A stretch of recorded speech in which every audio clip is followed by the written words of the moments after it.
Hey friends, thanks for tuning into this video. I'm honored to have with me on the feed here Daniel Harkavy. Daniel is the CEO and founder of Building Champions, an executive coaching firm. He has been an executive coach himself for something like 20 years. He's also the co-author of Living Forward: How to Stop Drifting and Get the Life You Want, co-authored with Michael Hiatt. I was honored to work with them on that in my role here at Baker. Daniel Harkavy, welcome. It's great to be with you, Chad. Absolutely a privilege. Thank you.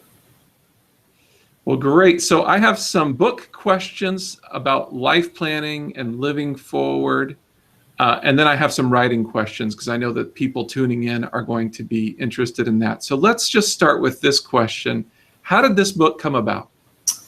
So I've got to take you back 20 years because this month is Building Champions' 20th anniversary.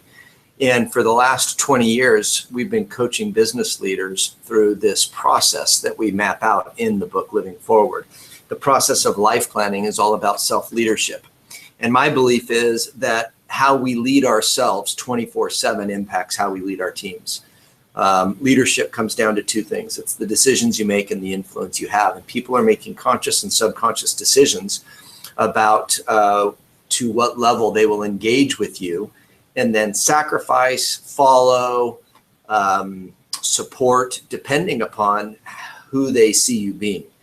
And, you know, to tell you, I think at the foundation of me is I not only want to help business leaders to improve how they lead their companies, to accomplish, you know, greater results and to do more. I want to help leaders not just succeed in business, but also in life. So at the very foundation is life planning. 2001, 2002, Michael Hiatt became a client of mine. He was introduced to me through John Maxwell. I started coaching him. He's been coaching with Building Champions for years. He loved the life planning process. It really impacted him. And then a few years ago, he wrote an ebook that was an augmented version of Building Champions' life planning tool. He had hundreds of thousands of downloads, and he approached me and said, "Hey, we should figure out how to do this together." So 3 years ago in January, we sat down and we started working on Living Forward. And as you are well aware, last week we launched. Yeah, it's an awesome story. I love it when books come out of a relationship like that. So can you point to, I want to encourage everybody watching this video to really consider life planning. I have done this myself, and it's been an amazing transformative experience, as I posted about recently. But Daniel, you've been working with coaching clients for a long time. Would you be able to point to some examples of things that have happened for people who've actually gone through this process of creating a life plan? Yeah, I can tell you so many stories. So why don't I hit a few of the major areas of people's lives where we have had, where we've seen just tremendous lift. Before I hit others, I want to talk about my own life. I'm a busy guy as a CEO, as well as an executive coach, as a guy who speaks and writes. And I've got 4 kids. I've got a beautiful wife, 28 years married. And then we're very involved in our church and our community. We have additional kids living with us. I love surfing, snowboarding, staying in shape, playing, and the whole journey and gift of life that God's given to me. So basically what life planning is it's all about how you make more proactive and intentional decisions. And today I can say that my life and my calendar, my reality, my week, my ability to be more present is all been impacted by the process of life planning. I've got clients who, I'm thinking of one leader who, when I first started working with him, he was in a 1-bedroom studio while his wife and kids were living in their big estate. And he was incredibly successful at work, but he was incredibly lonely because he lived in the studio. Mm-hmm. And today he has a vibrant, beautiful marriage. His business is fantastic. His relationships with his kids are much better than they were 10, 12, 13 years ago. I can tell you stories of individuals who've lost over 100 pounds. I can tell you of stories of where people have really gotten centered with God and put their faith first and foremost. I can tell you stories of how parents, mothers and fathers have turned back to making their kids a priority. And today they have relationships that are rich and intimate instead of tolerable. Parents who are actually enjoying the moments of each and every day instead of counting down the days until their kids leave for school.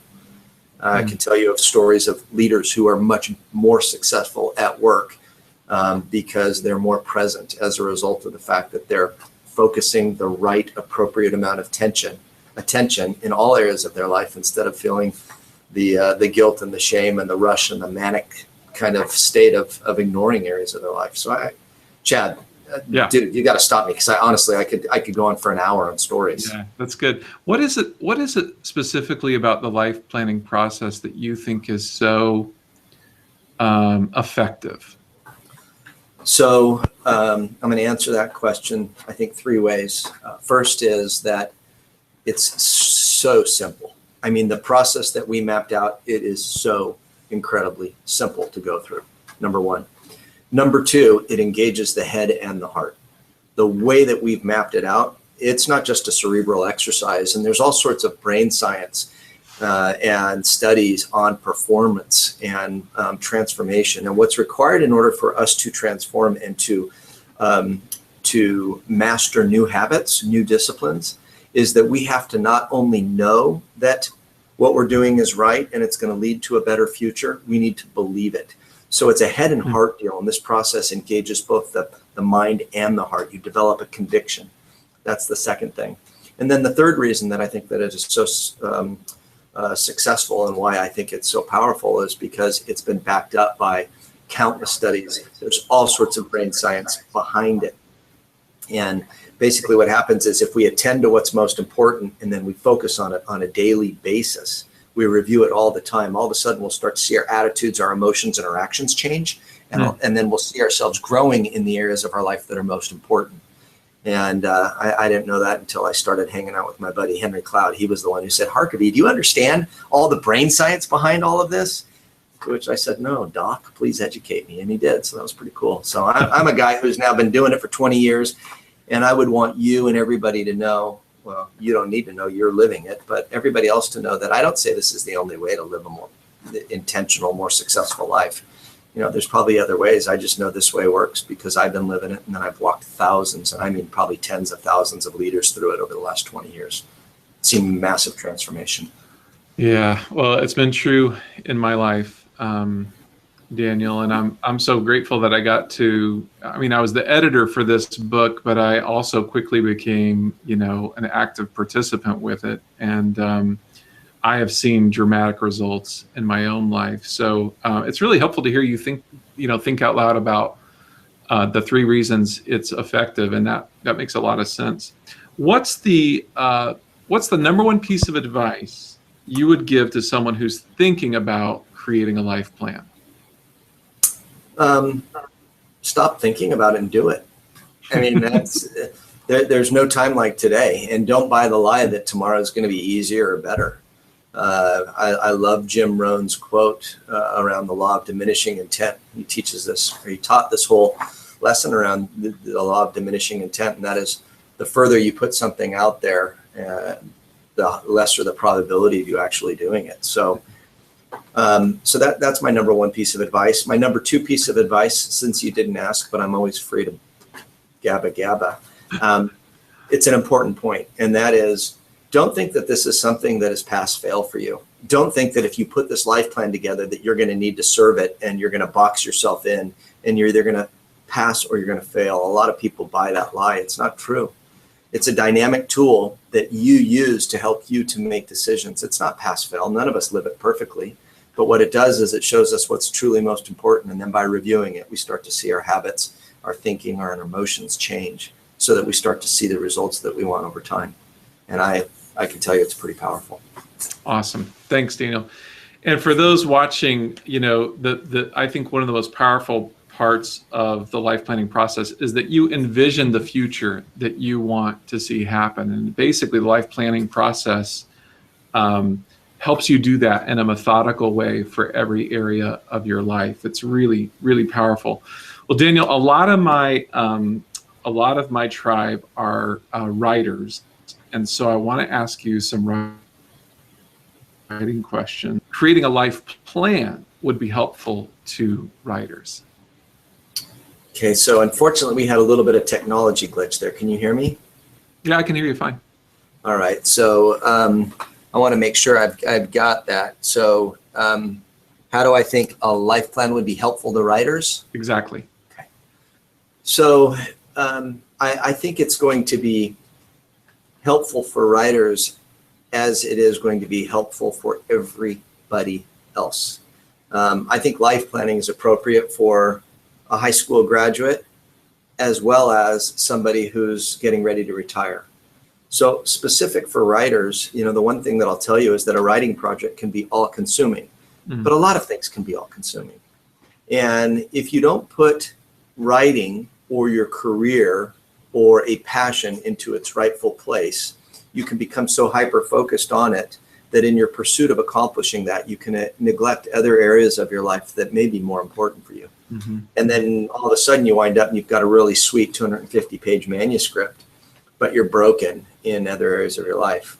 So I could easily say that if I were speaking to the CEO of a manufacturing company or a group of CEOs or a group of salespeople or a group of, you know, mid-level managers, it really doesn't matter. In life, we can become hyper-focused on what it is that gives us the most immediate reward or where we have the most immediate fear or concern, and we can hyper-focus on those areas. And what life planning does is it helps you to step back and look at the big picture and then gives you the ability to cast a vision, like you said, for every area of your life. So writers, not only should it help you to be more successful and intentional when you're writing, but it should help you in all areas. Yeah, I mean, I totally resonate with that, Daniel. Not only would it, because the reality is, if you are so focused on it that the rest of your life falls apart, you're not ultimately going to be a very good writer. What I love about it is it puts it in the right place and also helps you think about how to live healthy generally, so that you're writing from a place of wholeness and health rather than some other place where you're not going to produce your best content anyway. Sure. Totally agree with that. What was one of the biggest challenges of the writing process, and how did you overcome it? Well, for me, writing is a second job. I have almost 50 teammates. So Building Champions is 45 to 48 people on the team. We coach in businesses throughout the country and actually internationally.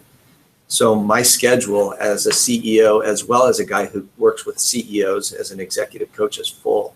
And then you add to it my marriage and my family and all of my other interests, and life's full. So the biggest challenge for me in writing Living Forward was just devoting the time to it.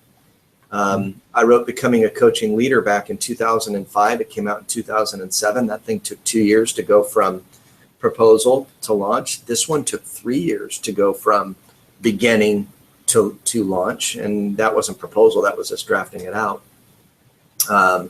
So for a guy who is a part-time writer, you know, it takes me a few years. I have friends that they can write books in 2 weeks. You know, I've got friends that can write books in 4 days.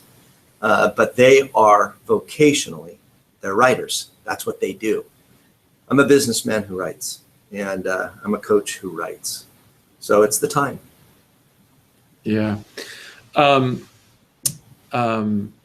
What was it like to, and by the way, everybody, Becoming a Coaching Leader is also a fantastic book. That book was a solo venture. This one was a co-authored venture. Right. What was it like to work with a co-author, and would you recommend doing that to other writers? Well, working with Michael was a dream.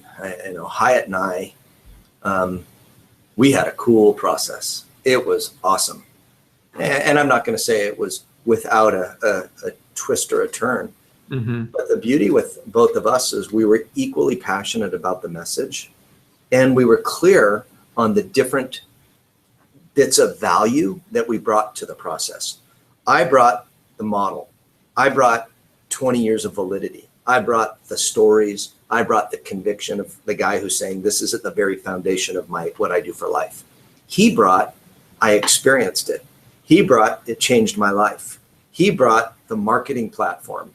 He brought the publishing experience. He brought the writing experience.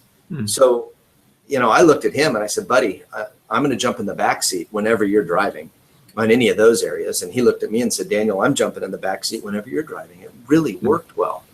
So if you're thinking about doing a book with somebody, just be really clear on what it is that you both bring, and hopefully you complement one another, and together you create something that is much better than you could on your own.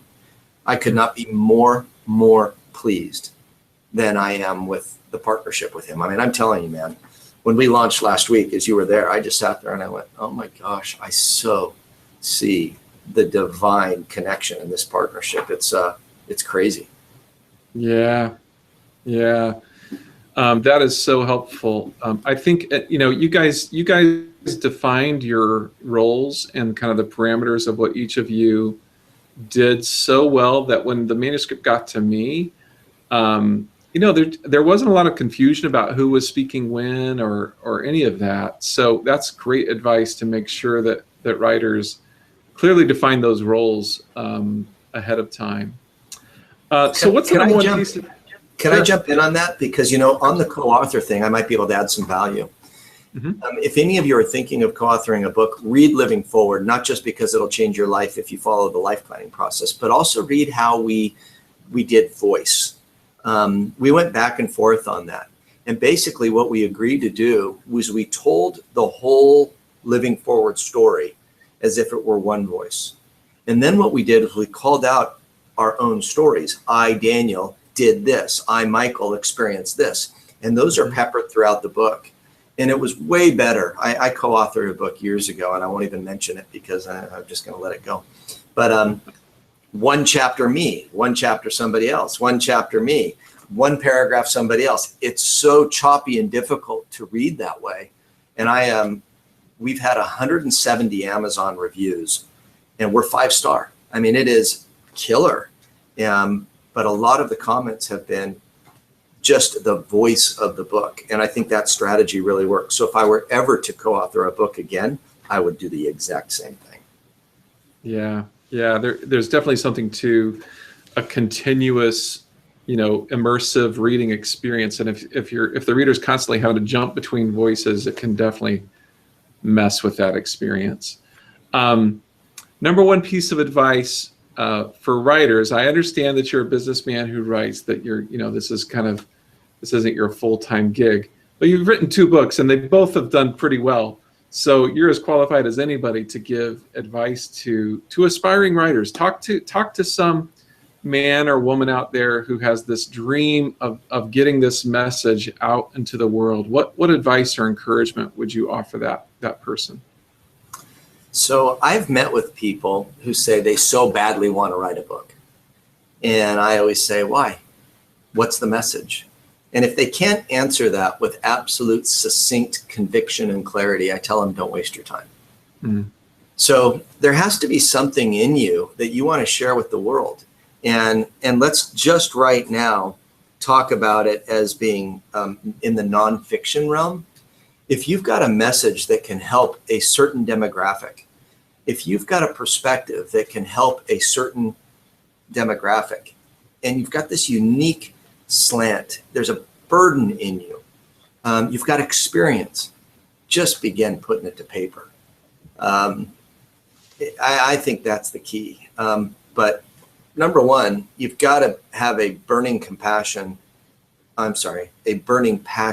a compelling reason for sharing this message. And there was a book written years ago, I think we talked about it the other day, called Working the Room. I think it's Nick Williams. I'm not sure if it's Nick Williams, but I probably got that wrong. Working the Room. Okay, all right. And in there, he talks about if you're going to give a presentation, you should have the belief that it's going to change the world. And I think the same is true for us authors. If you're going to write something, believe that it's going to change this demographic in a pretty profound way. Yeah, that's great. Well, Daniel, I could share with them as well as you can, but since you're the one on the other side of the camera, I'll ask this question to you. What is the best way for people to find out about Living Forward? So livingforwardbook.com. We've got a website up. We've got a whole bunch of little special perks for those that still buy in this month. We pre-launched last month. We launched last week. Amazon's restocked again, which is good.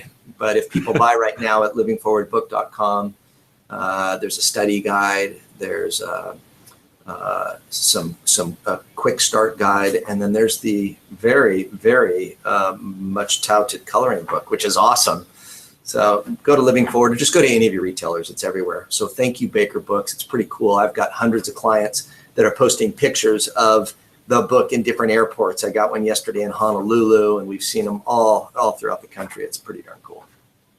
Well, it's been an honor to work on it and to see it getting out there and having the impact that it had for me and so many others. So thank you, Daniel, for doing this interview with me. I really appreciate it. Yeah, absolutely, my pleasure. So I'm going to give your audience one more piece of advice that comes to me, and it would be a bummer for me not to say it. I remember years before I wrote Becoming a Coaching Leader, where I was coaching Michael Hiatt, and we were working on his role as CEO of Thomas Nelson back then. And in there, somehow the tables turned, and he challenged me to write a book, and that was Becoming a Coaching Leader. Mm. And what he told me to do was, he said, Daniel, you just need to start writing. Don't edit, just write. Get your thoughts to paper. And don't go back and worry about where it goes, what it goes. That's the editor's job later. Get your thoughts, get your ideas, get your stories to paper. So knowing that many of you are writers or aspiring writers, I would say if there's something inside of you, start today and develop a discipline of writing. In July and August of this year, I'm going to enjoy the good fortune of taking 2 months off for a writing sabbatical, and I'm going to write another book. That'll be 2 months, where usually it takes me years. We'll see what happens. But if you can just begin the process, get your thoughts to the fingertips, you'll be well on your way. Yeah, that's great. That's great advice. There's no substitute for putting in the time with the keyboard. So that's great advice. So much writing advice boils down to just that. So that's a great note for us to end on, Daniel. Perfect. Thanks again, and of course we'll be in touch. Thank you. Appreciate it, Chad.